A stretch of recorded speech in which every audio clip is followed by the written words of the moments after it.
చర్చలు సత్యనిష్ఠులు జ్ఞానం గురించి చర్చించుకున్నాం.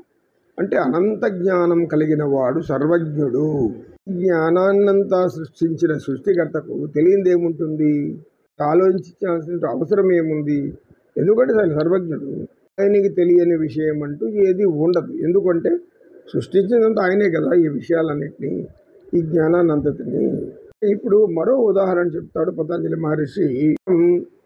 కాలం గురించి ఊహించుకుందాం. తక్కువ కాల ప్రమాణమే మనకు 1 సెకను, తర్వాత 1 నిమిషము లేదా 1 గంట ఇలా అనుకున్నప్పుడు మనకేం తోస్తుంది? దానికన్నా ఎక్కువైంది 1 రోజు అనేది గుర్తుకొస్తుంది.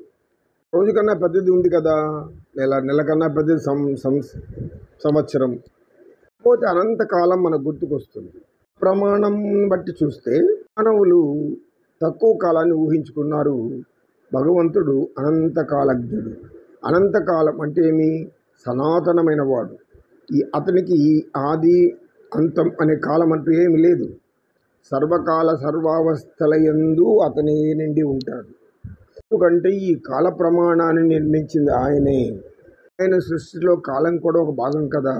అందుకే కాలం ముందుకు వెళ్ళిపోతుంది, వెనక్కి రాదు అని మనం అందరూ అనుకుంటూ ఉంటారు. కాలం వెళ్ళిపోయిన దాన్ని మళ్ళీ మనం ముందుకు తీసుకురాలేం కదా, ఆ శక్తి మనకు లేదు. అందుకని కాలం యొక్క విలువను తెలుసుకొని ఆ విలువను అనుసరించి మనం ఈ జీవితంలో ఏం చెయ్యాలి? జీవన వికాసం పొందడానికి, మనం పొందిన జీవన వికాసం ప్రతి మానవుడికి కూడా అదే భాగ్యం కలిగించడానికి ప్రయత్నించాలి.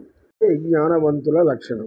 ఎందుకంటే మనకున్నది తక్కువ జ్ఞానం, దానికన్నా ఇంకా తక్కువ జ్ఞానం ఉండేవాళ్ళు ఉంటారు. అక్షర జ్ఞానం లేని వాళ్ళు కూడా ఉంటారు. పామరులు ఉంటారు, సామాన్యులు ఉంటారు. అనేక విధాల వృత్తులు చేసుకుంటూ జీవనాధారం గడుపుతూ జీవిస్తుంటారు. కానీ వారికి జ్ఞానం అనేది అవసరం లేదు. అయితే జ్ఞానం అవసరం లేని దానివల్ల వారు అనేక విధాలు నష్టపోతున్నారు.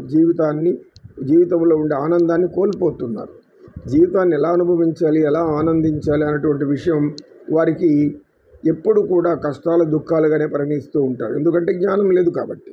కాల ప్రమాణం అనే జ్ఞానం వారికి వచ్చిందనుకోండి, రోజు ఈ పని చెయ్యాలి అంటే ఆ పని ఎలా నేను చెయ్యాలి?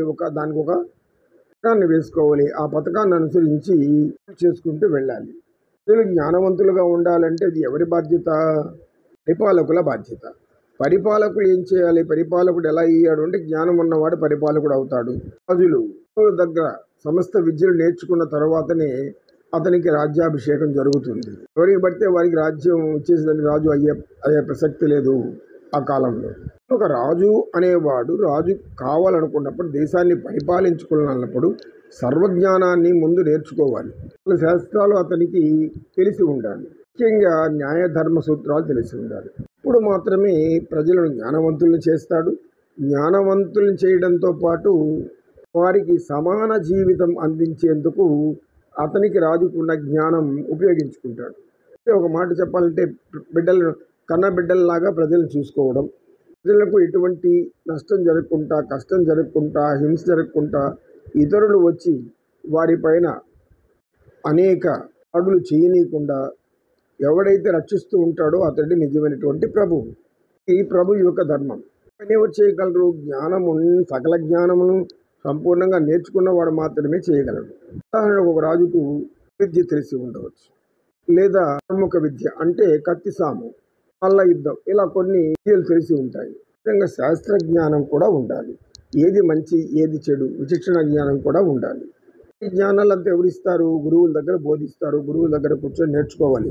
మాత్రమే పరిపాలన చేసేవాడి కీర్తి తరాలలో చేరిపోతుంది. ఇంతని యొక్క చరిత్ర పుటల్లో రాయబడిపోతుంది. కాలం అనేది నిర్ణయిస్తుంది. పూర్వీకులు మనం ఎన్నో సంవత్సరాల నుంచి రాజులు చక్రవర్తుల పరిపాలన విన్నాం.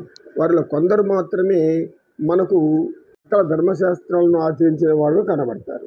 పరిపాలకులు అనేవారు న్యాయ ధర్మ సూత్రాలను తెలిసి ఉన్నప్పుడు మాత్రమే మనం వారిలో కొద్ది వరకు ప్రవేశించిందంటే ప్రజలను ఎటువంటి కష్టాలు లేకుండా పరిపాలిస్తూ ఉంటారు.